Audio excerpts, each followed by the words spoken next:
بسم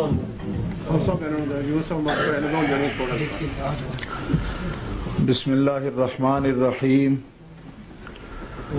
رب اشرح لی صدری ویسر لی امری واحلل عقدۃ من لسانی یفقہوا قولی. الحمد للہ الذی لا مانع لحکمہ ولا ناقض لقضائہ والصلاة والسلام على سید انبیائہ وسند اولیائہ واحبابہ المعارضین لأعدائہ.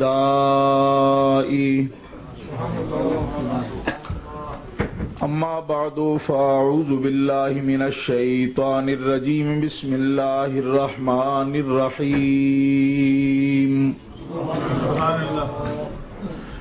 انما ولیکم اللہ ورسولہ والذین آمنوا الذین یقیمون الصلاة ویؤتون الزکاة وهم راکعون. صدق اللہ العظیم. ان اللہ وملائکتہ یصلون علی النبی یا ایہا الذین آمنوا صلوا علیہ وسلموا تسلیما. الصلاۃ والسلام علیک یا رسول اللہ وعلی آلک واصحابک یا حبیب اللہ. الصلاۃ والسلام علیک یا رحمۃ للعالمین وعلی آلک واصحابک یا خاتم النبیین. مولایا صلی وسلم دائما ابدا علی حبیبک خیر الخلق کلہم محمد سید الکونین والثقلین والفریقین من عرب ومن عجم.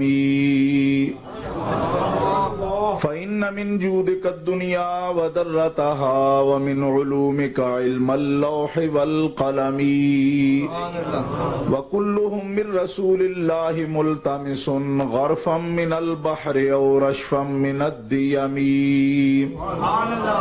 منزه عن شريك في محاسنه فجوهر الحسن فيه غير منقسم.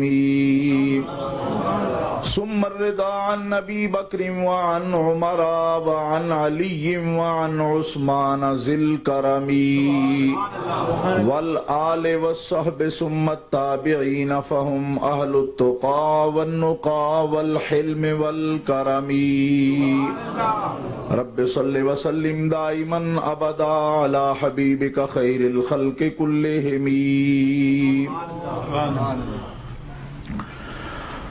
اللہ تبارک و تعالی جل جلالہ وعم نوالہ وعظم شانہ کی حمد و ثنا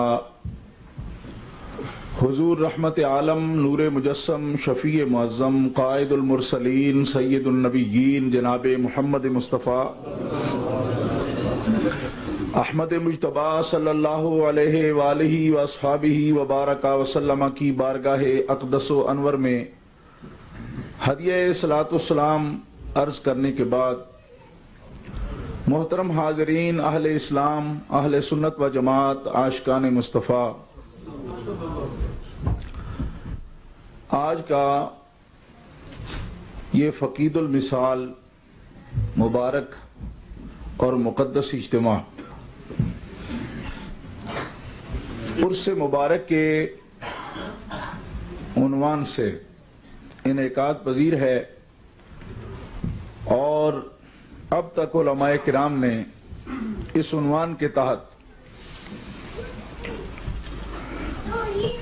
قرآن و سنت کی روشنی میں بڑی مدلل، ایمان افروز، باطل سوز تقریریں فرمائی ہیں، اور حق یہ ہے کہ اس موضوع پر جو کچھ انہوں نے فرمایا ہے اس کے بعد اب کسی تقریر کی کوئی ضرورت اور گنجائش نہیں ہے. لیکن چونکہ میرے ذمہ یہ ہے کہ میں ان علماء کرام کے بعد آپ حضرات کے سامنے کچھ گزارشات پیش کروں، لہذا میں آپ حضرات کی خدمت میں حاضر ہوں۔ حضرت علامہ مولانا ساجد الہاشمی صاحب، حضرت علامہ مولانا محمد حنیف ساکی صاحب اور حضرت علامہ مولانا مفتی محمد اسلم صاحب، حضرت مولانا سید علادین شاہ صاحب، حضرت علامہ مولانا محمد بشیر احمد چشتی صاحب، ان حضرات کے خطابات ہم نے یہاں سنے ہیں، اور الحمدللہ کہ تمام موضوعات پر ان لوگوں نے تقریروں کا اور خطبات کا حق ادا کیا ہے، اور مسئلہ کوئی ایسا نہیں جو اب دوبارہ تکرار کے ساتھ پیش کیا جائے۔ تقریر کے انداز بھی آپ نے سارے سن لیے ہیں۔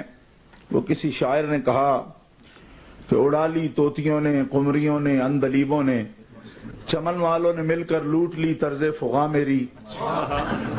باتیں بھی ہو گئیں، انداز بھی سارے آپ نے دیکھے اور سنے۔ اللہ تعالیٰ ان کو علم و عمل میں، صحت و عمر میں اور برکتیں عطا فرمائے۔ گرامی قدر حضرات، آج مجدد اسلام، شیخ الاسلام والمسلمین، شیخ المشائخ حضرت حاجی سید محمد نوشہ گنج بخش قادری رحمت اللہ تعالی علیہ، آپ کا عرس مقدس ہے۔ یہ سب حضرات مجھ سے زیادہ ان کے بارے میں جانتے ہیں، انہوں نے بیان کیا، لیکن میرا خیال یہ ہے کہ یہ سارے حضرات کتابوں سے پڑھ کر ان کے بارے میں جانتے ہیں، لیکن احکر کا اس زمین سے تعلق ہے جو حضرت نوشہ گنج بخش کی زمین ہے۔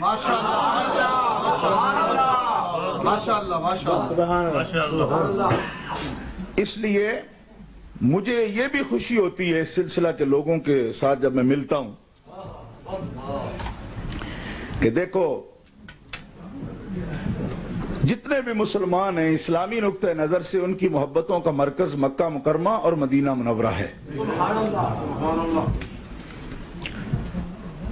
ایک ہندوستان کا لیڈر ہے، آج کل وہ وزیر اعظم بن گیا ان کا، جس دور میں وہ حزب اختلاف میں تھا، اس دور میں میں نے اس کا ایک مضمون پڑھا، یہ اٹل بہاری واجپئی جو ہے، اس نے لکھا کہ ہم ہندوستان والے جو ہیں، ہم قادیانیوں کو سپورٹ کرنا چاہتے ہیں، ٹھیک، اور اس کی بنیاد کیا ہے؟ یہ جملہ اس پر آپ غور فرمائیں۔ واجپئی نے یہ لکھا کہ ہم قادیانیوں کو سپورٹ کرنا چاہیے ہمیں، اس لیے کہ قادیانیوں کی عقیدت کا جو مرکز ہے وہ ہندوستان میں ہے۔ اگر کوئی قادیانی امریکہ میں بھی ہوگا تو اسے اپنے مرکز کے ساتھ تعلق ہوگا، تو جو لوگ ہندوستان میں رہ کر اپنی عقیدتیں عرب میں لے جاتے ہیں، ہم ہندو ایسی قوم کو ترجیح دیتے ہیں کہ جو اپنے ماننے والوں کو وہ امریکہ میں رہیں یا یورپ میں ہندوستان میں عقیدت رکھنے کا سبق دیتے ہیں۔ اس کی گہرائی پتہ نہیں آپ نے سمجھی یا نہیں سمجھی۔ تو ایسی جماعت جس کی عقیدت یا محبت کسی علاقے کے ساتھ ہونا ضروری ہے، اس علاقے کے ساتھ جس کا بھی تعلق ہوگا اس کا اس جماعت کے ساتھ بھی محبت کا تعلق ہوگا۔ حضرت نوشہ گنج بخش رحمت اللہ تعالی علیہ جس دھرتی پر آرام فرما ہے، میں اسی علاقے میں رہتا ہوں۔ آپ کا مزار اقدس میرے گاؤں سے صرف 20 میل پر ہے، اور حضرت نوشہ گنج بخش رحمت اللہ تعالی علیہ کے بارے میں لوگ کتابوں سے پڑھ کر بیان کرتے ہیں، اور ہمارے سامنے 350 سالہ تاریخ جو ہے آپ کی، سینہ بسینہ 1 2 10 20 40 50 نہیں، ہزاروں بندے موجود ہیں جو سینہ بسینہ پوری روایات کو بیان کرنے والے موجود ہیں، ہزاروں، کیونکہ علاقہ ہے نا، تو علاقے میں کون نہیں جانتا ہوتا۔ حضرت نوشہ گنج بخش رحمۃ اللہ علیہ جس گاؤں میں پیدا ہوئے ہیں وہ میرے گاؤں سے صرف 15 میل پر ہے، 15 میل پر وہ گاؤں ہے میرے گاؤں سے، بھکی سے گھوگاں والی شریف صرف 15 میل ہے، اور رنمل شریف 20 میل کے فاصلے پر ہے۔ اور حضرت نوشہ گنج بخش رحمۃ اللہ علیہ کے بارے میں کوئی ایسی بات نہیں کہ جو پروپیگنڈا کے ضمن میں آتی ہو، لوگ سمجھتے ہوں کہ آج دور ہے بس جو کچھ بات بیان کی جائے وہ ہوتی ہے، نہیں، اور جب اس کی اصل پر جائیں تو کوئی چیز موجود نہ ہو نہ۔ آج بھی جن لوگوں میں قوت گویائی نہیں اور وجہ مفاصل میں مبتلا ہیں، جوڑوں کے درد میں مبتلا ہیں، حضرت نوشہ گنج بخش کے والد گرامی حضرت غازی علاء الدین کے مقبرہ پر 4 جمعرات کو حاضری دیتے ہیں، اللہ تعالیٰ دردوں سے نجات عطا فرما دیتا ہے، ہزاروں کی تعداد۔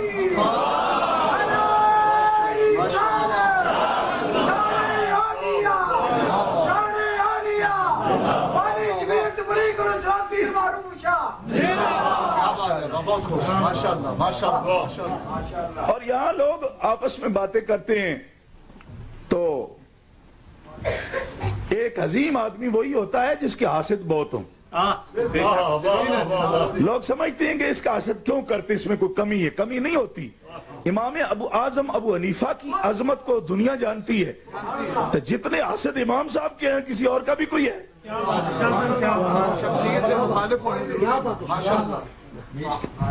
اور متنبی نے بھی ایک مقام پر لکھا ہے کہ میرا ممدوح جو ہے بڑا عجیب ہے، اپنے حاسدین کو بھوکا نہیں مرنے دیتا۔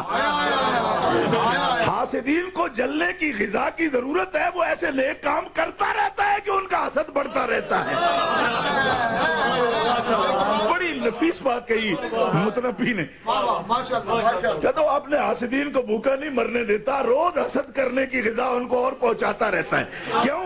یہ نیکیاں کرتے رہتے ہیں، وہ حسد سے مرتے رہتے ہیں۔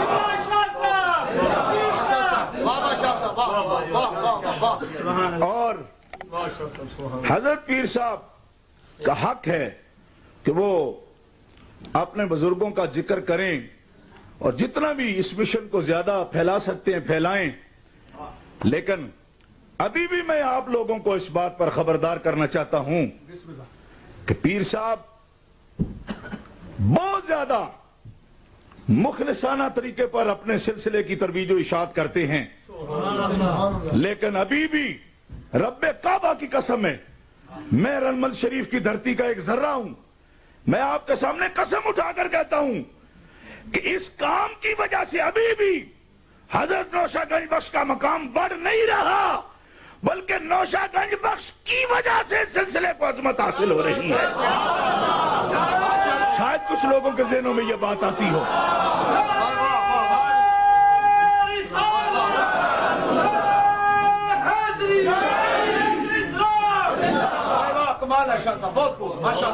نا واقف لوگوں کو شاید یہ وہم پڑتا ہو۔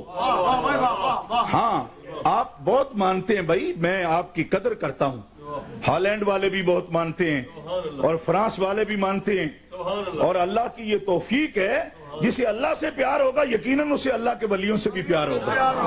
یہ کسی کا احسان نہیں ہے، یہ تو خدا کی توفیق ہے، اس کا احسان ہے کہ اس نے توفیق دی ہے۔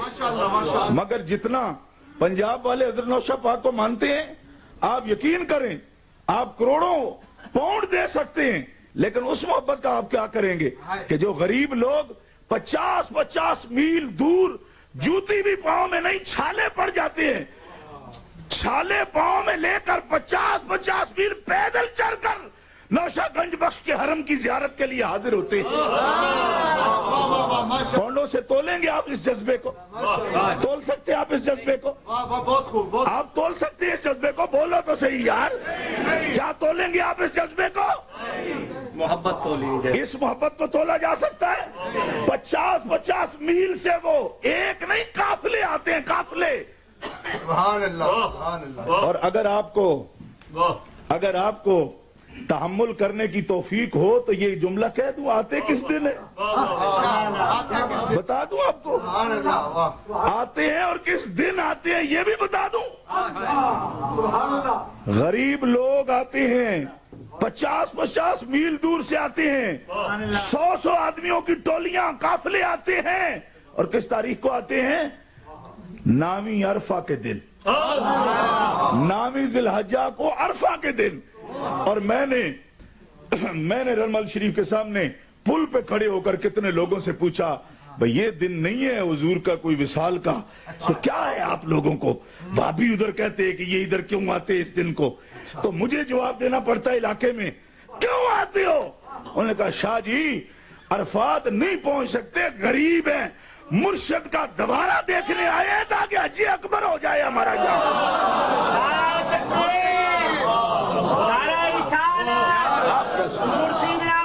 اسلام حضرت نوشا گنج بخش قادری قبلہ سلطان المناظرین اسلام۔ نعرہ آپ لگا ہی نہیں سکتے، نعرہ رسالت۔ لوگ آتے ہیں، چھالے ان کو پڑے ہیں، زبان آپ کی نہیں چلتی۔ زور سے بولو، زور سے بولو۔ کیا بات ہے شیخ صاحب؟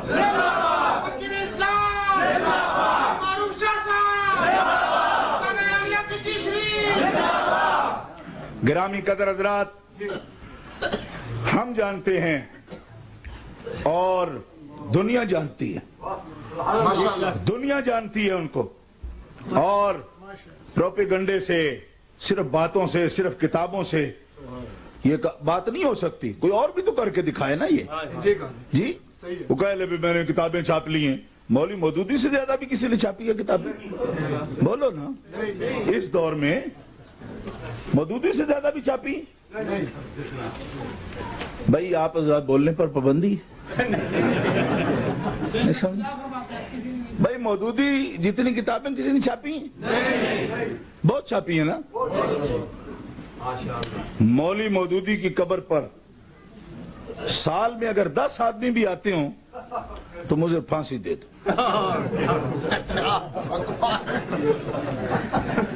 کسی کا نام زیادہ ہو تو لوگوں کے دلوں میں محبت ہو جاتی ہے؟ نہیں۔ اب بھی 3 لیٹرینوں کے دروازے پر اگر اس کی قبر نہ ہو تو بھی میں موت سزا لینے کو تیار ہوں۔ اچھا، اس کے بیٹوں نے اپنے گھر کے سین میں لیٹرینوں کے دروازے پر اس کی قبر بنائی ہوئی ہے۔ یہ لیٹرینیں 3 اور یہ اس کی قبر ہے، بالکل صاف جوڑوی۔ اپنے گھر کے سین میں ان کو اتنی توفیق نہیں، کیوں کہ اس نے خود ہی بتایا بس جب بندہ مر جائے نا تو ختم ہے۔ بیٹوں کو بھی اس نے خود ہی سمجھایا بھائی یہ ہے نہیں ہے، بس اس کی ذکر کی ضرورت نہیں۔ اب ان کو کیا سمجھ بھائی کہ جس نے ہمیں 2 کنال کی کوٹھی دی ہے اس کو ایک مرلے کی قبر تو کم از کم انسانوں کی طرح میسر ہونی چاہیے۔ یہ تب اس کو ملتی جب اس نے قبر کی عظمت بیٹوں کو بتائی ہوتی۔ میری بات آپ کو سمجھ آئی یا نہیں آئی؟ مطلب یہ ہے کہ زندہ بندہ جو ہے نا، زندہ بڑے ہتھ کنڈے ہوتے ہیں کہ لوگوں سے اپنے آپ کو منوا لے۔ میں نے ایسا پیر دیکھا ہے کہ جس طرف جاتا تھا طوفان آ جاتا تھا۔ حقیقت ہے، میں نے اپنی زندگی میں دیکھا ہے، طوفان آ جائے جناب، ایئرپورٹ طوفان آ گئے، دھماکے ہو جائیں جس طرف جائے جی، او جناب دردل مچ جائے۔ اور جب وہ فوت ہوئے نا تو میں گیا ان کے جنازے کے لیے۔ بڑی دنیا ہے، تو ان کے گدی نشینوں نے روٹی پکائی تو سپیکر پہ اعلان کر رہے ہیں کہ روٹی بہت پکی ہوئی کھا جاؤ، تو دیکھیں وہیں پڑی کی پڑی رہ گئی، اتنا بھی لوگ نہیں ٹھہرے کہ روٹی کھا لیں۔